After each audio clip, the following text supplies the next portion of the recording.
to the 5th episode of our podcast series for advisors considering the independent space. Today's episode is called A View from the Top, an interview with Breakaway Broker Matt Celenza. I'm Mindy Diamond, and this is Mindy Diamond on Independence. This podcast is available on our website, diamond-consultants.com, and on wealthmanagement.com, as well as iTunes and other resources.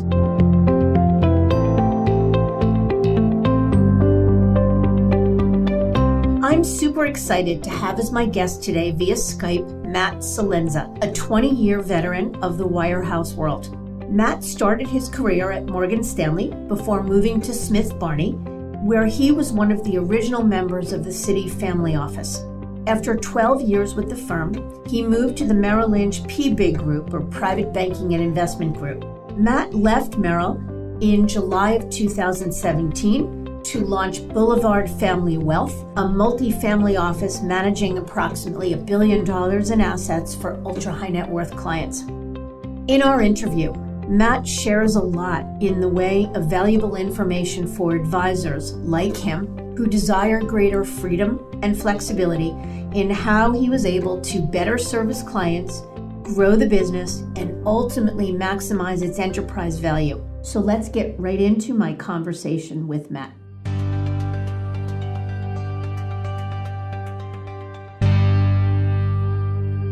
Hi, Matt. Thank you so much for being willing to share your amazing story with us. And without further ado, I'd love to jump in and begin to hear it. So tell us a little bit about your business and your background, if you would. Oh, sure. First of all, thank you for having me this morning, Mindy. I always look forward to talking about my experience in the industry as a whole. So, my story goes back a short, 20 years ago or so. And I was very fortunate from day one to have come across an opportunity while I was just kind of learning the business. And the opportunity put me in a position to pretty much think quickly and garner the support of my firm at the time. I was with Morgan Stanley to react to a very high net worth internet client. And the result of this kind of exercise was that I put together kind of a virtual team to handle, several of the needs for this particular client. And what we were doing at the time, unbeknownst to me and to a lot of us, was putting together the building blocks of a kind of a family office group. And I kind of stuck to that philosophy through my entire career, and that's what I'm doing now in my RIA. So just for a little bit of perspective, tell us a little bit about the size of your business, the kind of clients you manage, just a little bit about what it looks like. Yeah, we manage in and around $1 billion of equity and of debt, and we handle mainly the type of client who is entrepreneurial and self-made, and that is kind of interested in having somebody come in and manage their financial affairs in its entirety. And we feel that it's incredibly important to take an approach like that, because having one person or one team focus on the entire financial plan puts us in a very unique position to understand all the moving components. So when we do work with outside counsel and tax advisors and such, we kind of understand the story, and it's more fluent for the client and very simple for them to kind of manage. Got it. Thank you. So you said something interesting. You said our clients are entrepreneurs. So one of the questions I want to get to is what drove you to independence? What were the major catalysts? But I have to ask a question. Do you think that the fact that your clients are entrepreneurs was a factor in driving you to become one yourself? Well, I believe that's part of it. I think that you have to have an inherent, desire to want to run your own business first and foremost, because outside of your general practice, there's a whole host of other details and responsibilities that you have as a business owner.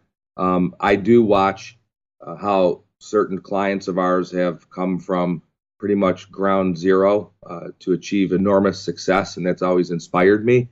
And I think that there is probably a common thread between us in terms of work ethic and desire. So yeah, I think that that's a good part of it. So what were the other catalysts that drove you to independence?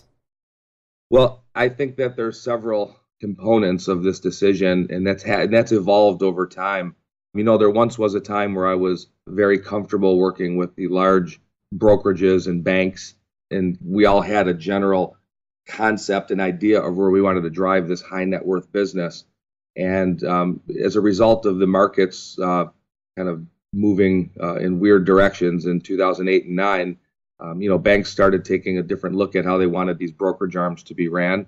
And it just seemed to me that there was less interest and less investment in concentrating on such a small component of their business in this ultra high net worth space with family office services. And a lot of the banks were talking about it, and they were advertising and marketing along these lines, but the delivery just wasn't adequate in our opinion. So that was really the main driving force, is that we knew we couldn't rely on someone else's decision making to brand ourselves the way that we thought we needed to. So having independence really put us in that position. So Matt, that's an interesting phenomenon, because I talk with a lot of advisors that say the exact opposite, or worry the exact opposite of what you just mentioned. They say the notion of independence, of gaining more freedom and control, is actually very appealing to me.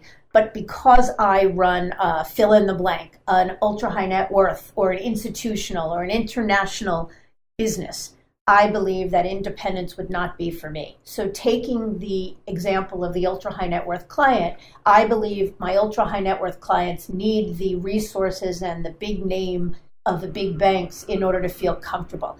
And you just said the opposite. So I'd love it if you take a minute to sort of address your take on that. Well, it's hard for me to speak for the entire advisory industry and what their thought process is, but personally speaking, I feel that a lot of the brokerage houses kind of communicate to their advisors and their prospective advisors that they do this type of business, but in theory, they continue to fall short, in my opinion. When you're catering to an ultra high net worth individual in a family office environment, sometimes you have to go further than what you are actually being paid to do. You're sometimes helping them gather documents or put together estate planning strategies. These are all things that are kind of outside of the scope of a general advisor's role. So even though they try to position themselves that they're in the business, they kind of fall short in my personal experience.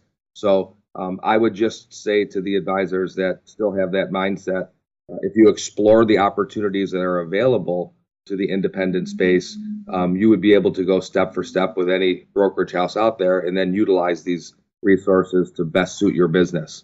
So how did your clients react when you told them you were setting up Boulevard Wealth Management? Well, interestingly enough, my clients kind of understood my personality. So first and foremost, I believe that they were happy for me personally, that I was doing something that I wanted to do. They heard the excitement in my voice. They also heard the level of seriousness in our process of setting up and being able to offer something to compete with the various banks and brokerage. And, strangely to me, they were more well-versed in the RIA space than I had thought. And some of them have even been called and had discussions with other competing RIAs. So they did have a general sense of what this business was all about, which was a big help for us because we didn't have to re-educate. Interesting. Do you think that that's true of most high net worth clients, or yours in particular?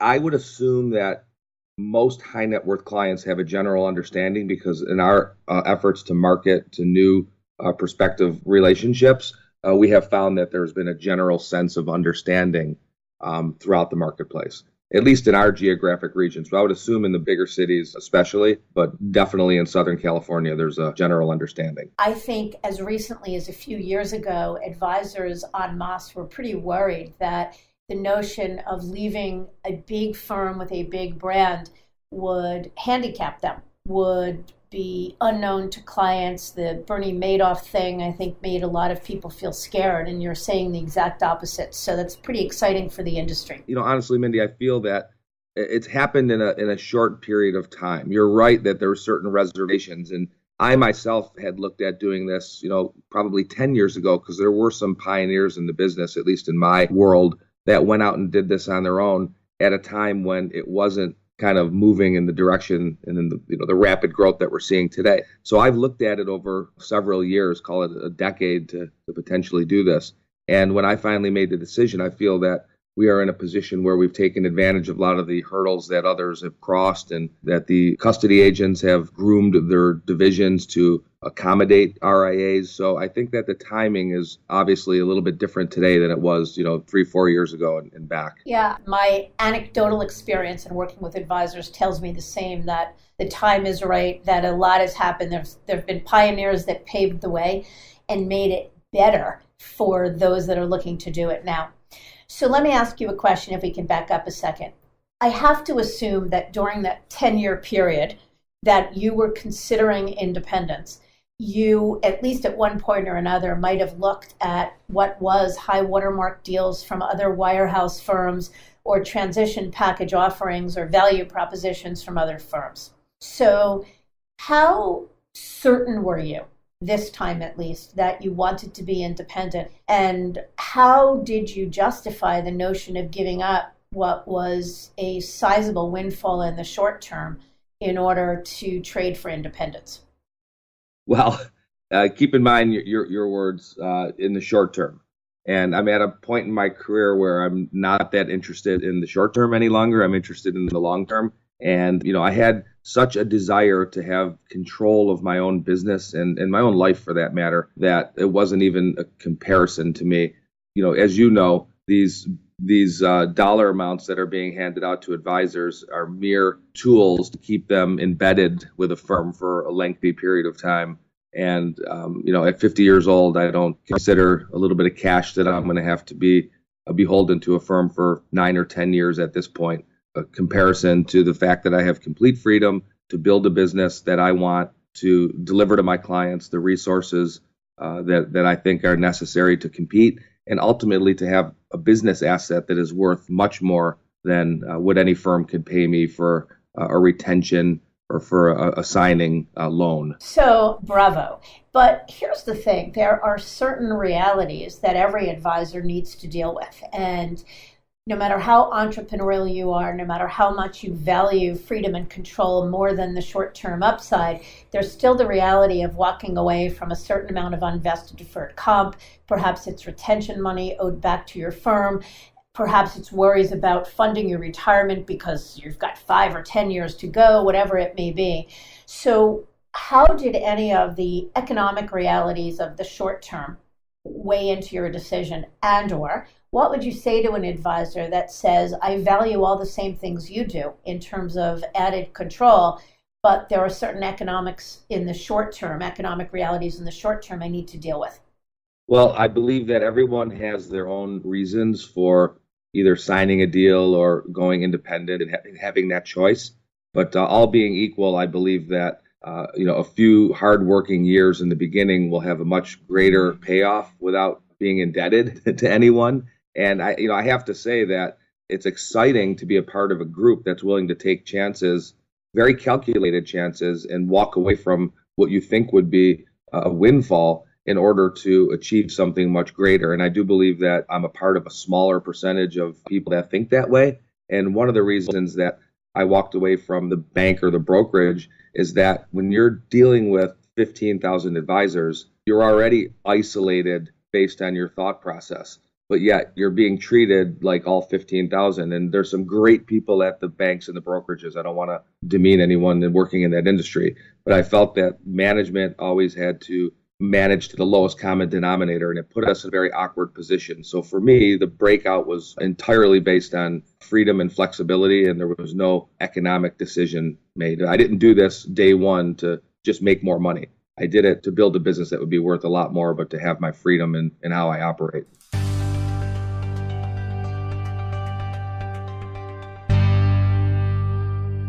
Do you think that your age had anything to do with it, meaning being 50 as opposed to 60? Because one of the things that advisors tell us, and perhaps it's an excuse, but they'll say, Boy, independence is appealing with all its long-term benefits. And if I were 10 years younger, or if I were in my 30s or my 40s, I might do it. So what would you say to those advisors? Well, to hear that I'm 50 is not that appealing to me right now. But if I was 40 and I was in the same position where I had the relationships with clients and other professionals in the industry, it would have been an easy decision. But my age didn't play a part in this decision to move. What it did play a part in was my kind of long-term vision of where I want to exit the business and how I want to exit the business. And I think that I have more than enough time to accomplish that and still live a comfortable life afterwards. So it would be nice to be 10 years younger, but it's not the case. I'm very healthy and strong. Fair enough. That's good. So was your whole team aligned? Was there any member of the team or anyone that was sort of a dissenting vote, if you will? No, interestingly enough, my team, who's been with me for quite some time now, from my chief of staff, who started out as just my sales assistant, to my analyst, and I have a partner that came in with me from the beginning. We have a head of our insurance group. I've been working with these folks for, north of 10 years. And it's interesting that I have pretty high energy when I get here in the morning and throughout the day, and I'm pretty excited to be doing business. I actually like what I do.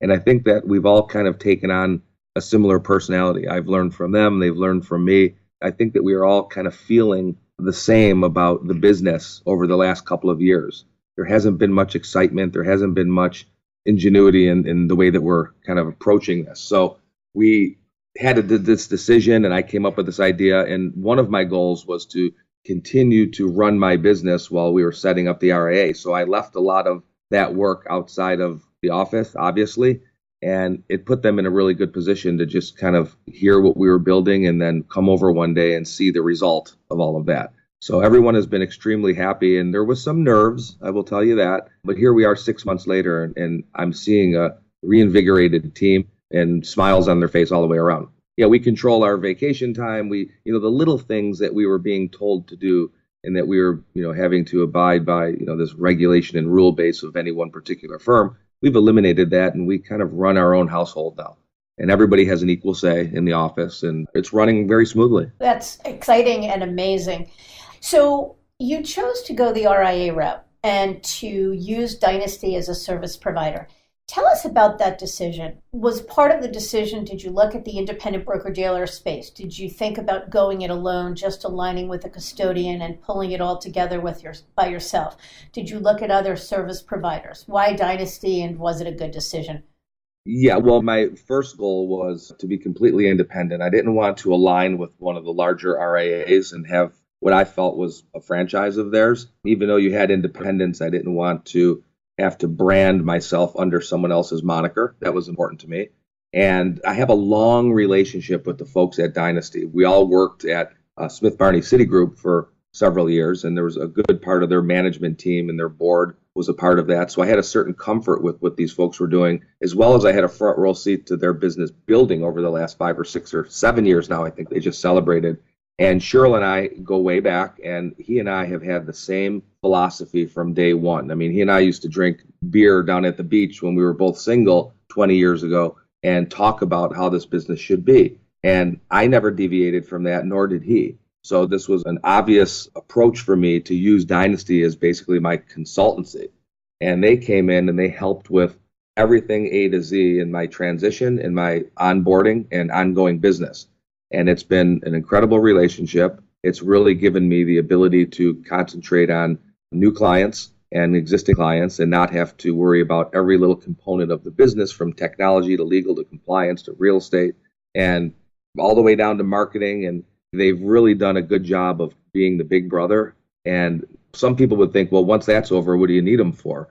And they're continuing to build their resource base, which is our go-to. And I'm allowed to market and brand on my own, and I can utilize their services as kind of a crutch. And that's really been a big savior for us in this transition.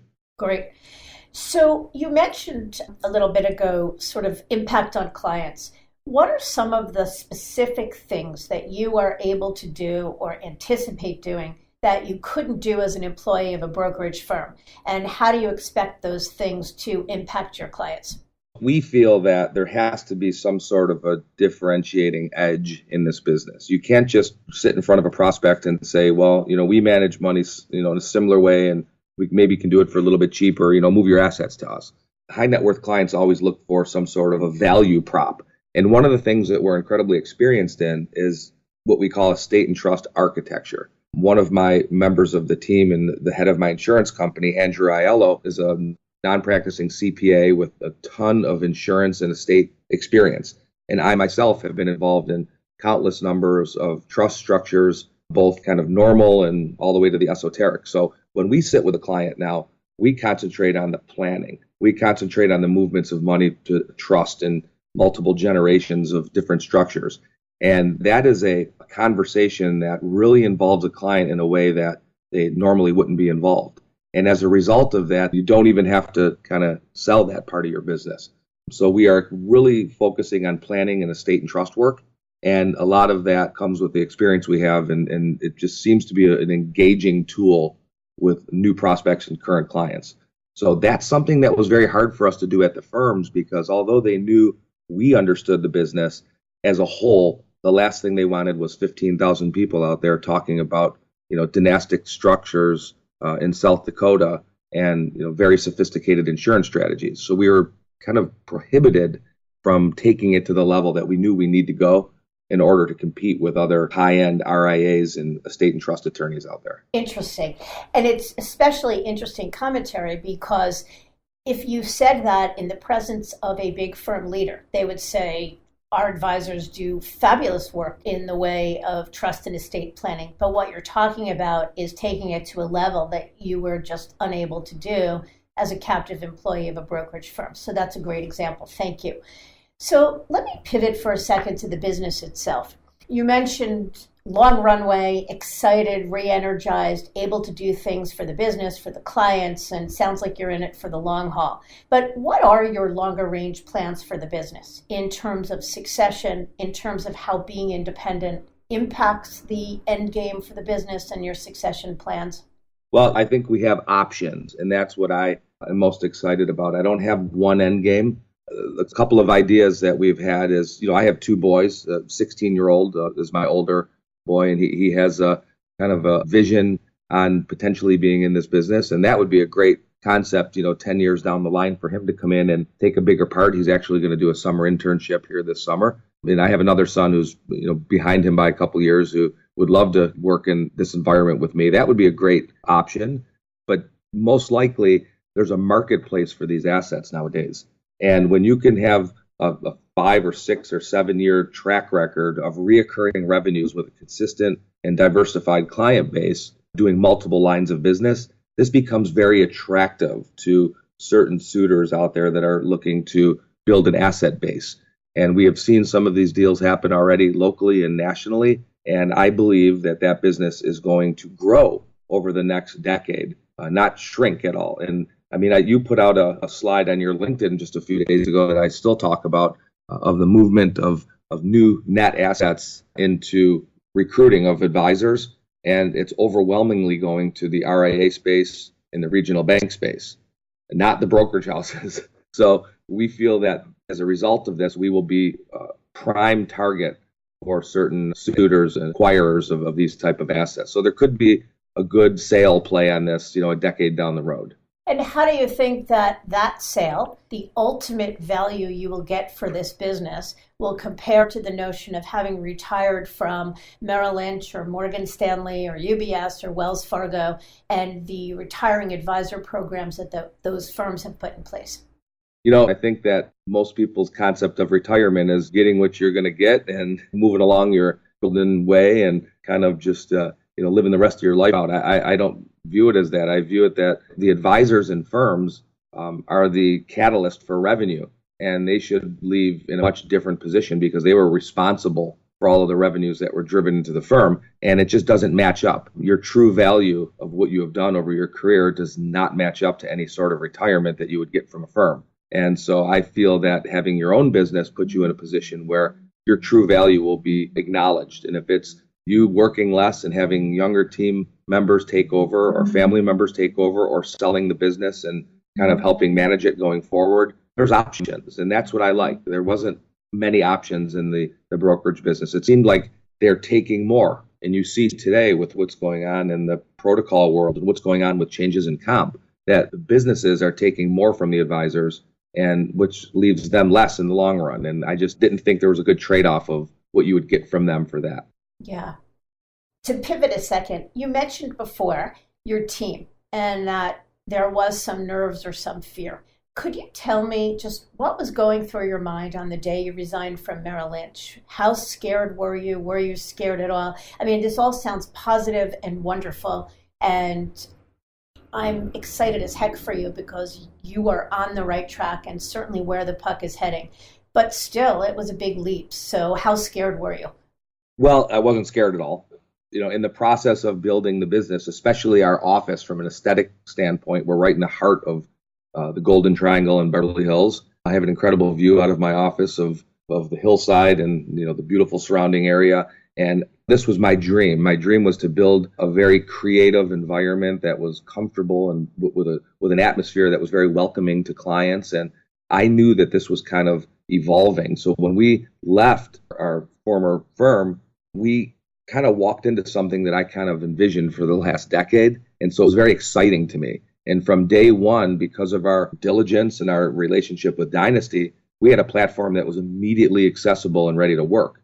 So from day one, we were having documents signed and accounts being transferred and conversations being had. We had marketing materials ready to go. And, the first 2 to 3 weeks was just kind of moving fast and getting everything structured. And here we are 6 months later, and I couldn't imagine it being this fluent after 6 months. It feels like we've been here for 6 years. And I love coming to work every day. I just, we come in, we grab a coffee together and everyone's starting their day. And we have constant flow of clients and other people, wholesalers and other people visiting us and prospects. So it's very lively. We have a lot of fun. We don't concentrate on things like dress codes and the enormous amount of continuing education that was put on us from Bank of America and different parts of the day where we felt were very unproductive. We control our time now. And, I'm even in here on the weekends. It's so comfortable. I bring my dog in and I own this place. And that's something that no dollar can define. And that's what I urge people to understand. When you own something and you turn that key and everybody in your office has a part of that, it's a completely exhilarating feeling. So what's the one thing or a couple of things that you can tell other advisors like you who find themselves feeling many of the same frustrations you felt with a big firm before you decided to break away?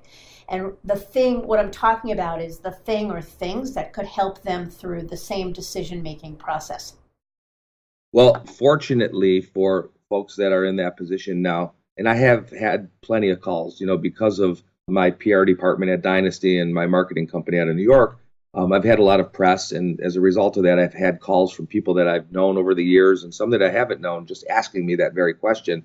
And what I say to them is, first and foremost, if you're thinking about this, it's something that you should investigate. And there's a whole host of ways to go about understanding the general industry.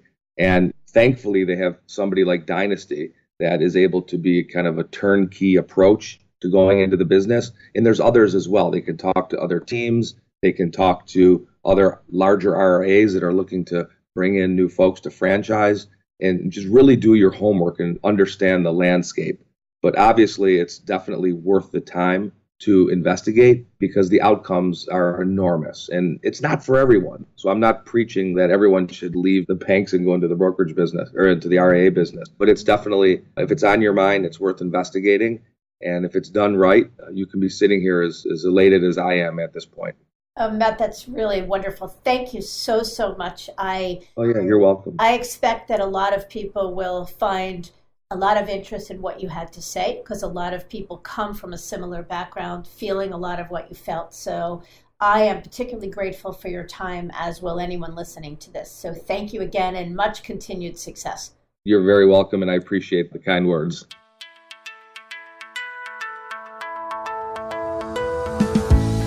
I think you'll agree, Matt shared some extraordinary insights from his journey to independence. His genuine desire to have complete freedom to build his business and service his clients as he sees fit is the driving force behind a successful move such as this. To own something, to use his words, is the dream of many entrepreneurial folks. So if that's where your mindset is, as Matt noted, take the time now to get educated and explore. In our next episode, we'll pivot to dispelling some of the myths surrounding the independent space. We'll particularly explore ways to get from here to there and discuss real-life examples of those who have made the move. Until then, as always, I encourage you to visit our website, diamond-consultants.com, and click on the Tools and Resources link for some valuable content. And if you're not already a recipient of our weekly email, Perspectives for Advisors, click on the blog link to browse recent articles. You can always feel free to reach out to me directly by email or phone.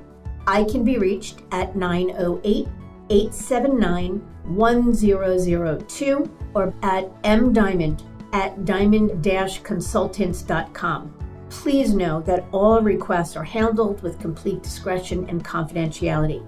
I thank you once again for joining me. This is Mindy Diamond on Independence.